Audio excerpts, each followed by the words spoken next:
Jamaah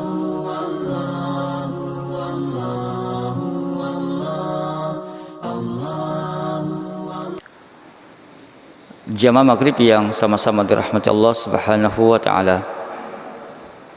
Insyaallah di malam hari ini kembali kita lanjutkan pembahasan kita masih terkait dengan tanda-tanda keberkahan ilmu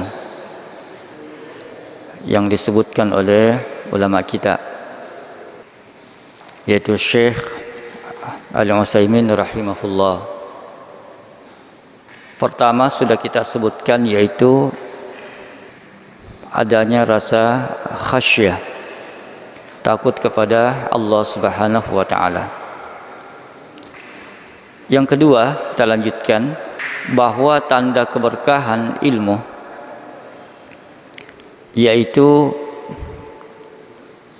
wal inabatu ilaih.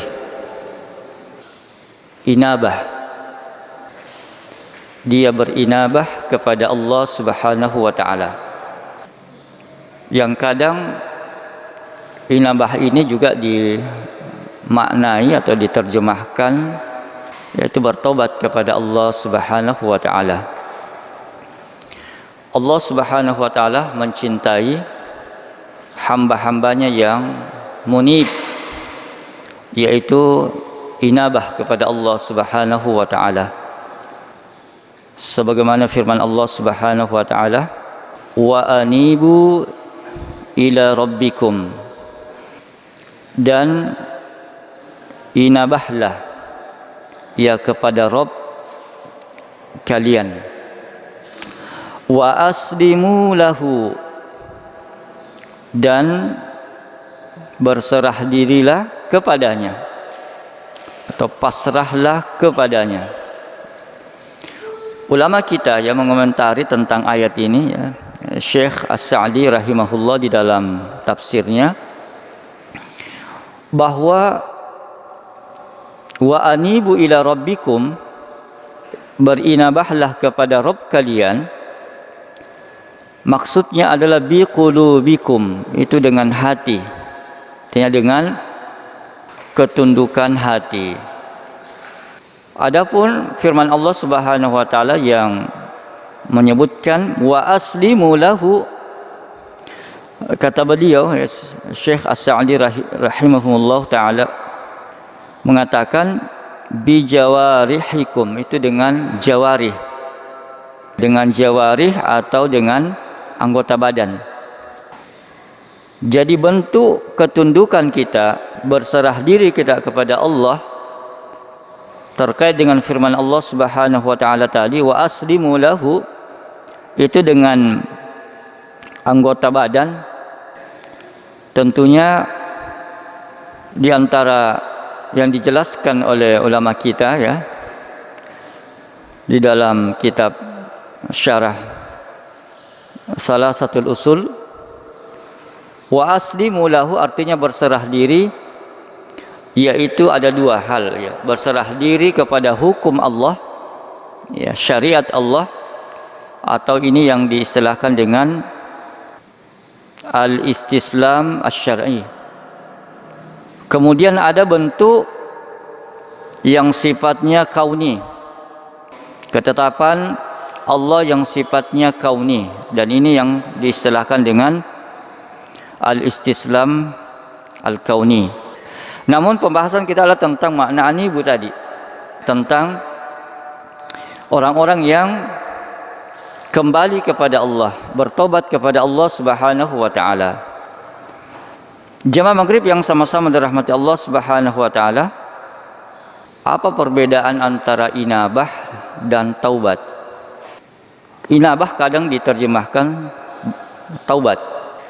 Kita akan sebutkan di sini, ya, apa yang dijelaskan oleh para ulama kita.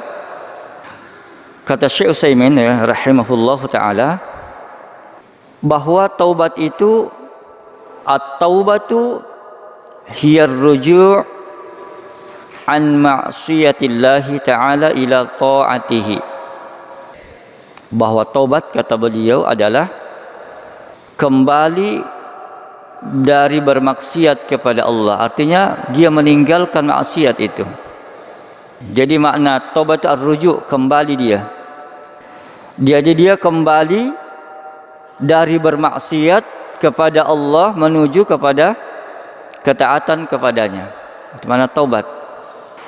Artinya apa? Dia menyadari bahwa yang dia lakukan adalah sebuah kesalahan, pelanggaran, dosa, atau yang dia lakukan adalah maksiat. Karena Rasulullah sallallahu alaihi wasallam pernah bersabda, kullu bani Adam khata'. Setiap manusia itu melakukan kesalahan. Wa khairul khata'in at-tawwabun. Namun sebaik orang yang melakukan kesalahan adalah bertobat kepada Allah Subhanahu wa taala. Jadi tobat itu adalah adanya kesadaran untuk meninggalkan hal yang dilarang oleh Allah, yang diharamkan oleh Allah, perbuatan maksiat, perbuatan dosa.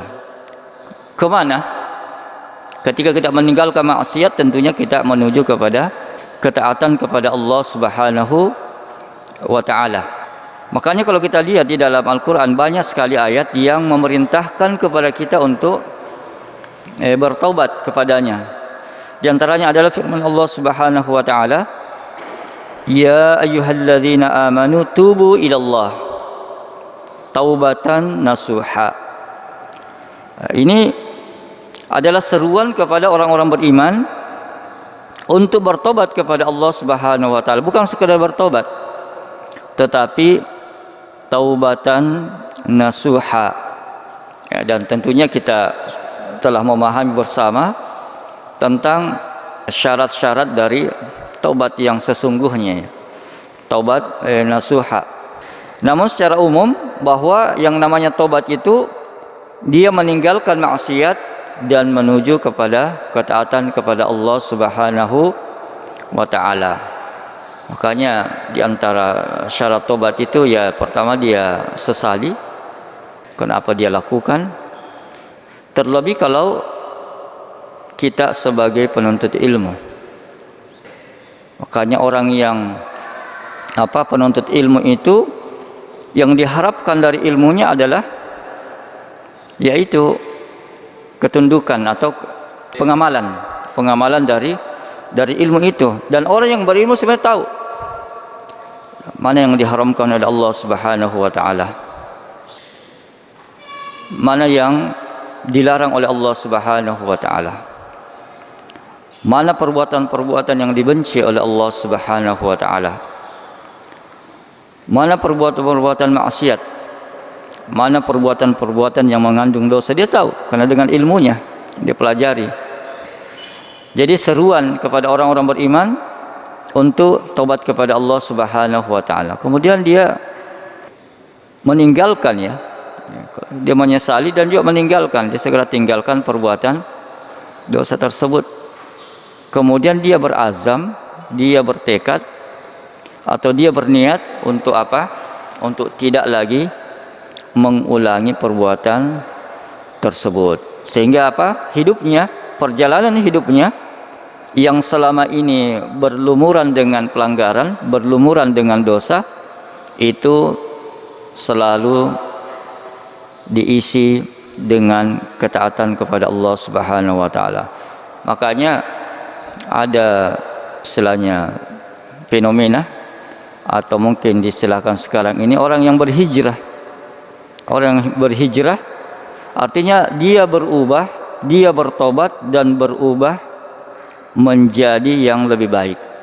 Yang dulunya kadang memiliki gelaran-gelaran cap-cap bahwa dia mantan ini dulu, mantan itu, tetapi ketika mendapatkan hidayah, nikmat yang terbesar dari Allah Subhanahu wa taala, hidayah, dia tinggalkan semua itu dan menjadi hamba-hamba Allah Subhanahu wa taala yang senantiasa menjalankan ketaatan kepadanya. Jemaah maghrib yang sama-sama dirahmati Allah Subhanahu wa taala. Kemudian kalau inabah apa? Kata Syekh Al-Utsaimin rahimahullah taala, al-inabatu ar-ruju' ila Allah bil qiyam bi ta'atihi wajtinab ma'siyatihi. Jadi inabah adalah kembali kepada Allah dengan menjalankan ketaatan kepadanya. Kalau tadi tobat itu dia meninggalkan maksiat. Adapun inabah dia kembali untuk menjalankan ketaatan kepada Allah Subhanahu wa taala dan meninggalkan hal yang dilarang oleh Allah Subhanahu wa taala atau menjauhi maksiat. Sebagaimana ayat yang kita sudah sebutkan tadi, bahwa inabah ini merupakan ibadah. Wa anibu ila rabbikum, dan berinabahlah kepada Allah Subhanahu wa taala. Makanya kalau kita lihat ya dari dua pengertian ini, dua definisi yang disebutkan oleh ulama kita, bahwa memang taubat itu ya dekat dengan inabah. Intinya sama-sama kembali kepada Allah Subhanahu wa taala. Jadi kalau dari segi makna itu taubat memang mirip atau berdekatan makna dari inabah, yang intinya adalah sama-sama kembali kepada Allah Subhanahu wa taala. Namun sebagian ulama kita menyebutkan ya bahwa tentunya di antara keduanya ada perbedaan. Ada sisi perbedaan dari taubat dan inabah. Kalau inabah itu lebih umum dari taubat. Al-inabah lebih umum daripada taubat. Makanya ada salah seorang ulama kita mengatakan, al-inabatu hiya ar-ruju' ila Allahi wa luzumu dzikrihi.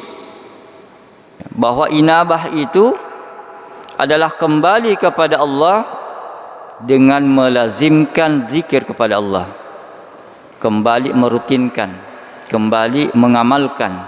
Dia luzum, melazimkan zikir kepada Allah Subhanahu wa taala.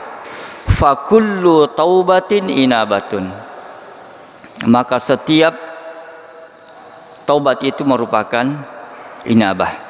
Jemaah maghrib yang sama-sama dirahmati Allah Subhanahu wa taala, sebagian ulama kita lagi mengatakan bahwa inabah itu adalah setelah bertaubat.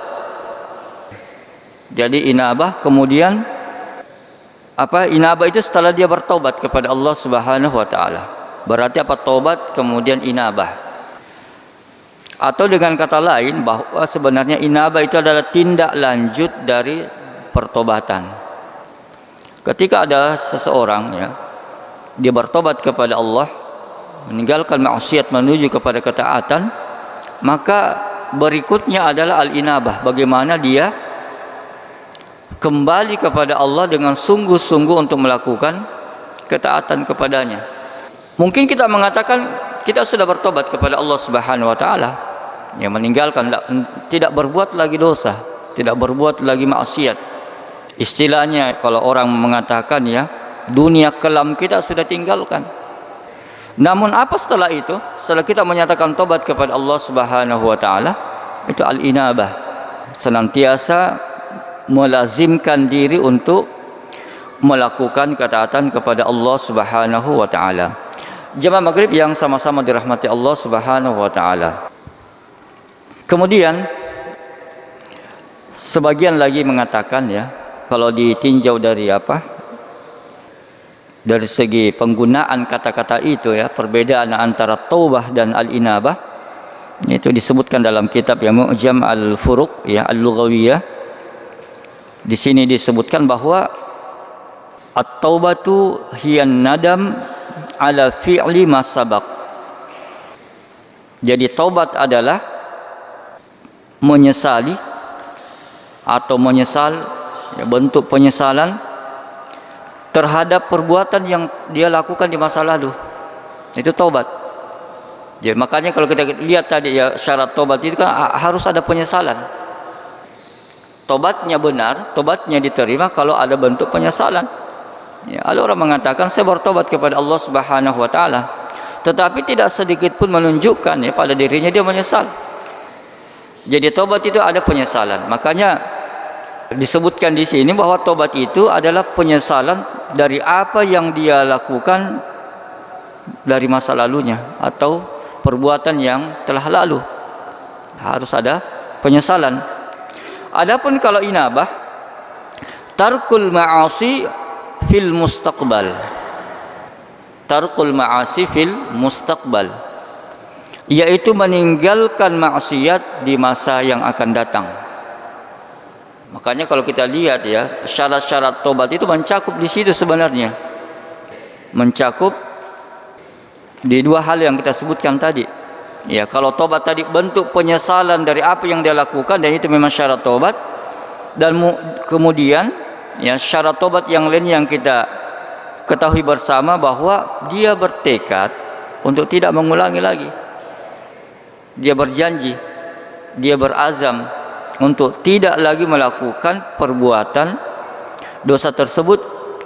Makanya kalau kita dilihat di sini tadi maknanya atau pengertiannya apa di dalam kitab ini Al-Lughawiyah tadi, Al-Furuq Al-Lughawiyah, itu adalah tarkul ma'asi fil mustaqbal, meninggalkan maksiat di masa yang akan datang. Sebagaimana yang kita sebutkan tadi, kita semuanya bertobat kepada Allah Subhanahu wa taala. Bahkan perintah bertobat itu banyak sekali ayatnya, dan kalau kita mengikuti Rasulullah sallallahu alaihi wasallam disebutkan dalam riwayat yang lain, Rasulullah minta ampun kepada Allah, bertobat kepada Allah sampai 70 kali, bahkan dalam riwayat yang lain sampai 100 kali. Makanya Ibnul Qayyim mengatakan bahwa untuk menjelaskan hal ini ya, kata beliau, fa idza istaqarrat qadamuhu fi manzilit taubah nazala ba'dahu manzilal inabah. Kata beliau ya rahimahullah Ibnul Qayyim, jika kaki seseorang, telapak kaki seorang hamba sudah menancapkan di posisi taubat, kakinya itu sudah berada di posisi taubat, kemudian beliau mengatakan maka dia beranjak atau dia berpindah, dia melangkah kemana? Ke posisi inabah, ke posisi inabah. Jemaah maghrib yang sama-sama dirahmati Allah Subhanahu wa taala. Makanya ringkasnya di sini bahwa tobat itu tentunya berhenti, stop, dan ada penyesalan terhadap maksiat yang dia lakukan. Jadi dia taubat, berhenti, tinggalkan, berhenti, stop, tidak melakukan lagi, meninggalkan maksiat. Adapun inabah tadi itu tadi follow up-nya, tindak lanjut dari tobatnya itu. Tindak lanjut dari tobatnya adalah memperbanyak amal ketaatan, amal soleh, kebaikan. Jemaah maghrib yang sama-sama dirahmati Allah Subhanahu wa taala. Maka dari itu kita mungkin rasakan, bahkan memang waqi'iyah, secara realitas kita lihat, ada orang yang diberikan taufik kepada Allah, kemudian dia sadar selama ini banyak kewajiban-kewajiban yang dia lakukan, salatnya tidak terjaga, puasanya juga tidak dipedulikan. Bahkan sebaliknya, ketika dia meninggalkan apa yang Allah wajibkan, apa yang Allah perintahkan, apa yang Allah tetapkan, dia bahkan melakukan apa yang Allah larang. Dia bermaksiat. Semua keharaman-keharaman yang ditetapkan dalam syariat ini dia terjerumus di dalamnya. Ketika dia mendapatkan hidayah, kemudian dia bertobat kepada Allah Subhanahu wa taala. Dan tentunya ketika dia mau kembali kepada Allah Subhanahu wa taala, ingin melakukan ketaatan, maka dia butuh ilmu di situ. Makanya orang-orang yang kembali kepada Allah, kembali ke jalan yang lurus ini, kembali kepada sunnah, tentunya kewajibannya adalah harus ditopang dengan ilmu. Saya kira kewajiban menuntut ilmu jelas sekali ya dalilnya. talabul ilmi fardhatun 'ala kulli muslim. Maka ketika ada orang yang berada di posisi itu, dia betul-betul menyesal, ya. Banyak istighfar, ya, banyak bertobat kepada Allah Subhanahu wa taala, berazam, bercita-cita, berjanji dengan kuat, ya, sekuat mungkin untuk tidak mau lagi terjerumus ketika ada ajakan-ajakan, ya, ada godaan-godaan untuk kembali kepada masa kelamnya itu. Dia tidak mau lagi. Tapi ya bukan sebatas itu. Ketika dia barengi dengan tobatnya itu dengan menuntut ilmu, sehingga dengan menuntut ilmu dia paham, dengan pemahamannya itu menuntut dia mengamalkan, maka di situ hendaknya dia termotivasi untuk melakukan ketaatan-ketaatan, menambah amal-amal kebaikan. Perlu kita pahami bersama bahwa bentuk ketaatan kepada Allah ada yang sifatnya wajib. Bentuk ketaatan itu ada yang sifatnya wajib. Maka semua kewajiban-kewajiban apa yang sifatnya fardu ain dia tunaikan. Salatnya, puasanya dan seterusnya yang sifatnya fardu ain, dan semuanya itu membutuhkan ilmu. Semakin dia pahami terhadap ibadah yang dia lakukan, itu akan semakin menyempurnakan ibadahnya, semakin membuat dia khusyuk, karena memang ya, ibadah yang dilakukan ya dengan pemahaman, dengan ilmu tentu beda sekali dengan sekedar ikutan saja. Yang penting dia mengatakan salat itu wajib, dia laksanakan salat itu wajib.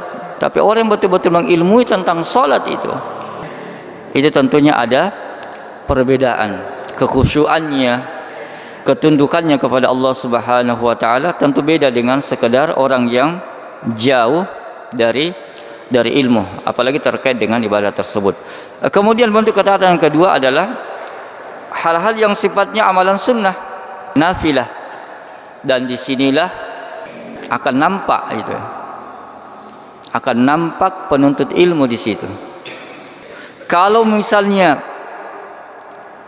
melaksanakan perintah Allah yang merupakan kewajiban fardu ainin, semuanya orang lakukan. Mengapa? Karena dia sadari ditinggalkan berdosa. Kalau dia kerjakan jelas ya mendapatkan pahala, namanya wajib. Tetapi apa yang membedakan antara orang yang penuntut ilmu dengan yang lainnya? Dari sisi-sisi amalan sunnahnya, amalan nafilah, di sini bentuk ketaatan. Maka di sini akan nampak siapa yang betul-betul berlomba-lomba di situ. Dia sangat paham itu. Dia selalu teringat, selalu terngiang di kepalanya tentang motivasi-motivasi di dalam Al-Quran untuk melakukan ibadah, ketaatan kepada Allah Subhanahu wa taala. Fastabiqul khairat wa fi dzalika falyatanafasil mutanafisun wasari'u ila maghfiratin min rabbikum, dan seterusnya. Dia termotivasi seperti itu. Terlebih ketika kita menuntut ilmu dan dari majelis ilmu kita mendapatkan ilmu dan kita memahami terkait dengan keutamaan-keutamaan, fadilah-fadilah, maka sebagai seorang penuntut ilmu seharusnya dia tidak boleh ketinggalan untuk meraih keutamaan tersebut. Dan kalau kita mau hitung, sangat banyak sekali yang kita telah ketahui fadilah, keutamaan yang seharusnya mendorong kita, memotivasi kita untuk mengerjakan itu. Mari kita berhitung, mari kita muhasabah, mulai dari bangun tidur kita sampai tidur kembali. Luar biasa di situ, luar biasa. Kalau kita mau katakan pundi-pundi pahala bertumpuk di situ 24 jam itu ya. Ketika kita bangun sampai tidur kembali, mulai dari bangun tidur ya sampai kita tidur, semuanya ada doanya, semuanya ada zikirnya, semuanya ada adabnya. Tapi ini merupakan nikmat, merupakan taufik dari Allah Subhanahu wa taala kalau ada di antara kita yang betul-betul menjaga itu. Kalau satu dua hal kita tinggalkan, satu dua hari mungkin kita lalai melakukan, ya mungkin masih wajar-wajar lah. Namanya juga iman naik dan turun.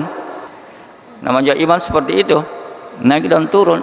Tapi yang tidak wajar itu kalau kita melupakan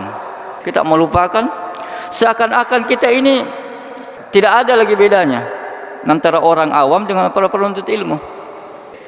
Dan di sini memang pentingnya keistiqomahan itu. Jamaah maghrib yang sama-sama dirahmati Allah Subhanahu wa taala, memang perlu untuk kita sadari bersama bahwa yang namanya kemampuan melakukan amal soleh, ketaatan kepada Allah Subhanahu wa taala, itu memang taufik dari Allah. Kita tidak boleh mengandalkan kemampuan kita. Makanya kita minta kepada Allah untuk bisa istiqamah. Di antara doa yang diajarkan Rasulullah sallallahu alaihi wasallam adalah Allahumma a'inni ala dzikrika wa syukrika wa husni ibadatik. Kita minta kepada Allah, ya Allah, jadikan aku adalah orang yang senantiasa mengingatmu, selalu bersyukur kepadamu, dan mampu memperbaiki amalan. Kita minta kepada Allah Subhanahu wa taala. Doa yang lain, ya muqallibal qulub tsabbit qalbi ala dinik, ya musarrifal qulub sarrif qalbi ala ta'atik. Itu kita minta as-sabat, minta kekokohan, keistiqomahan untuk melakukan itu. Bukankah kita mengetahui semua, kadang ada ibadah-ibadah yang bergandengan yang memotivasi kepada kita untuk meraihnya. Taruhlah misalnya, tidak apa-apa ya, sering kita ulang-ulangi. Kadang memang seperti itu. Kadang ada hal yang kita ketahui, kadang dilupakan. Tentang ibadah yang sangat mulia, sangat agung ini, itu persoalan salat. Salat merupakan rukun Islam yang kedua, langsung urutan yang kedua setelah persaksian kita kepada Allah bahwa tidak ada sesembahan yang berhak diibadahi selain Allah. Setelah kita menyatakan persaksian kita bahwa Muhammad adalah hamba dan utusan Allah, setelah kita bersyahadat, ya, maka kewajiban kita adalah persoalan salat. Pentingnya salat, langsung ya perintah salat ini pada saat peristiwa Isra dan Mi'raj di langit yang ketujuh diterima syariat salat ini oleh Rasulullah sallallahu alaihi wasallam. Amalan pertama yang dihisab oleh Allah Subhanahu wa taala adalah persoalan salat. Ketika persoalan untuk mengajari anak-anak beribadah kepada Allah Subhanahu wa taala, Rasulullah mengingatkan tentang persoalan salat.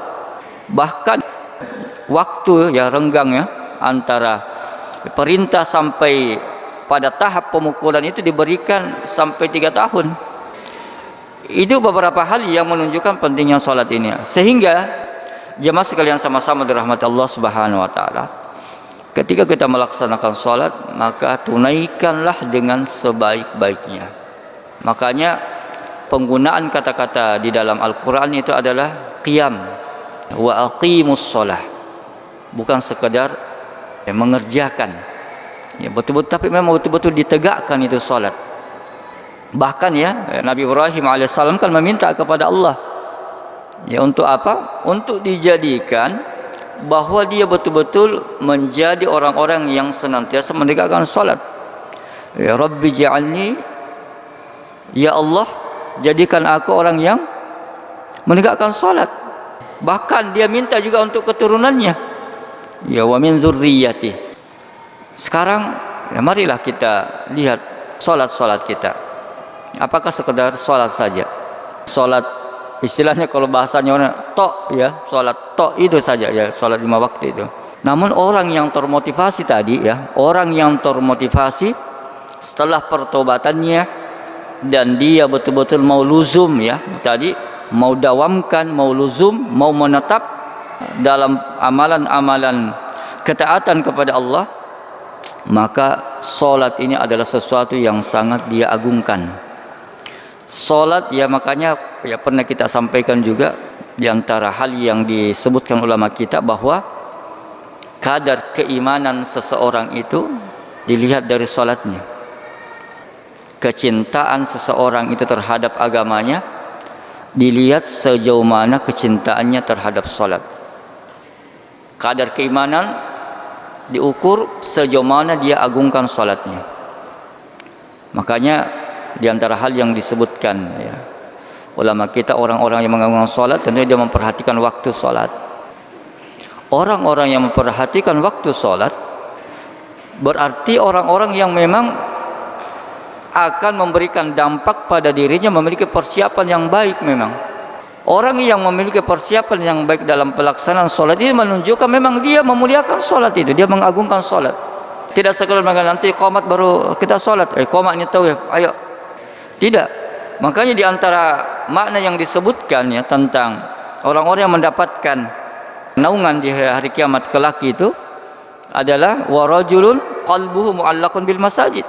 Orang-orang yang hatinya itu sudah terpaut dengan masjid, rindu dengan masjid. Yang dia nanti-nantikan adalah kapan lagi waktu salat. Sehingga dia dalam kehidupannya itu, dalam kehidupan kesehariannya, dia sudah bisa mengukur itu, mengukur salat. Ini sudah dekat waktu salat. Ketika dekat waktu salat, apa yang dia lakukan? Dia butuh persiapan. Supaya apa? Supaya pelaksanaan salatnya betul-betul maksimal. Betul-betul maksimal, betul-betul yang terbaik. Kenapa? Memang posisi salat ini adalah posisi di dalam agama kita ini sesuatu yang sangat tinggi. Ya, bahkan ya kita sebutkan tadi rukun Islam yang kedua. Ketika dia mengetahui sudah dekat masuk waktu salat, maka tentu dia persiapan yang terbaik.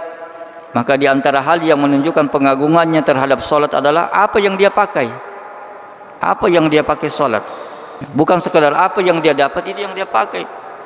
Tetapi memang persembahannya, dia persembahkan salat itu ketika berhadapan dengan Allah Subhanahu wa taala dengan penampilan yang terbaik. Memang baik ya, dia persiapkan pakaiannya, kemudian dia sudah bersuci. Kenapa? Karena memang kadang ya, kadang itu ketika menjelang salat atau ketika kita hendak berwudu, kadang ada orang yang harus buang air dulu. Kalau orang seperti ini, maka dia harus mempunyai waktu yang cukup untuk persiapkan. Supaya apa? Supaya tidak banyak hal-hal yang dia tinggalkan. Nanti kadang azan baru dia masuk kamar mandi. Maunya apa? Ketika azan dia menjawab azan. Beda itu orang yang siap dengan tidak. Ketika dia tahu ini sudah mendekat salat, sekitar 5 menit ini azan ini. Sehingga apa? 5 menit itu cukup baginya untuk persiapkan. Dia buang air, dia berwudu, dia berpakaian. Sehingga apa? Sehingga ketika azan dikumandangkan, dia sudah bisa menjawab azan. Berapa kali azan? 5 kali. Bukankah itu adalah kebaikan, pahala yang dianjurkan untuk kita berlomba-lomba mendapatkannya, itu menjawab azan. Kan Rasulullah perintahkan itu. Ya, ketika azan dikumandangkan, itu dijawab, katakan apa yang dikatakan muadzin, menjawab azan. Dan itu kadang diabaikan, ditinggalkan orang-orang yang tidak memiliki persiapan. Mengapa? Nanti azan baru semuanya mau beres-beres. Apalagi kalau sudah sampai antrian dan seterusnya. Jemaah maghrib yang sama-sama dirahmati Allah Subhanahu wa taala, bahkan ya pernah juga kita sampaikan, yang dapat diulangi kembali terkait dengan azan saja. Itu ada beberapa amalan yang seharusnya ya, sepantasnya kita para penuntut ilmu ini tidak luput darinya. Menjawab azan, kemudian berdoa setelah azan. Berdoa setelah azan itu adalah ada di situ permintaan al-wasilah untuk Rasulullah sallallahu alaihi wasallam. Kemudian juga membaca salawat setelah azan, kemudian mengatakan raditu billahi rabban dan seterusnya. Itu di antara amalan-amalan yang kita sangat dianjurkan ya berkaitan dengan azan, karena memang dasarnya jelas, dalilnya juga jelas, keutamaannya juga jelas. Dan ini sangat merugi ya kita ya, para penuntut ilmu ya, orang-orang yang sering bermajlis dan dia paham, dia tahu, ini masih ditinggalkan hal-hal yang seperti ini. Ini yang kita katakan tadi, di antara ilmu yang berberkah itu adalah dia inabah kepada Allah. Dia kembali untuk mau melakukan ketaatan-ketaatan itu. Makanya walaupun kita sudah pahami bersama, di antara hal memang ya tanda ilmu itu adalah memang pengamalkan. Ilmu yang bagaimana baru kita mau amalkan kira-kira. yang besar-besar. Ilmu yang bagaimana itu baru kita mau mengamalkan. Ada hal-hal yang sangat kecil, mungkin sepele, ringan, bahkan kadang ringan pahalanya besar di sisi Allah Subhanahu wa taala, tapi kita luput, kadang kita tertinggal darinya. Jemaah maghrib yang sama-sama dirahmati Allah Subhanahu wa taala. Kemudian ya salat sunnah, apalagi terkait dengan salat sunnah rawatib, dijaga baik-baik itu. Kemudian memanfaatkan waktu azan dan iqamah, banyak berdoa kepada Allah Subhanahu wa taala. Bukankah kita ini mau doa-doa kita dikabulkan oleh Allah? Tidak satu pun di antara kita ini yang tidak mau diijabah. Semuanya kita, setiap doa kita mau diijabah oleh Allah Subhanahu wa taala. Dan orang yang memahami itu tentunya pandai memanfaatkan waktu. Nah, di antara sekian banyak waktu doa itu diijabah oleh Allah Subhanahu wa taala adalah memanfaatkan waktu azan dan iqamah. Ini dulu yang bisa kami sampaikan, ya. Saya mohon maaf atas segala kekurangan. Semoga Allah memberkahi majelis kita, senantiasa berikan taufiknya kepada kita untuk bisa istiqamah dan menjadi hamba-hamba Allah Subhanahu wa taala yang inabah, yang menjadi hamba Allah yang munib, ya, kepada Allah Subhanahu wa taala. Subhanakallah bihamdik, asyhadu an la ilaha illa anta, astaghfiruka wa atubu ilaik. Assalamualaikum warahmatullahi wabarakatuh.